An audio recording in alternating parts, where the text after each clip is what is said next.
بسم الله الرحمن الرحيم ألهاكم التكاثر حتى زرتم المقابر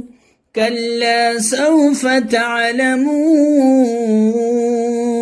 ثم كلا سوف تعلمون كلا لو تعلمون علم اليقين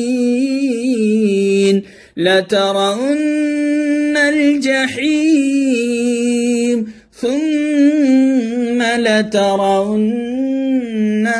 عين اليقين ثم لتسألن يومئذ عن النعيم صدق الله العظيم.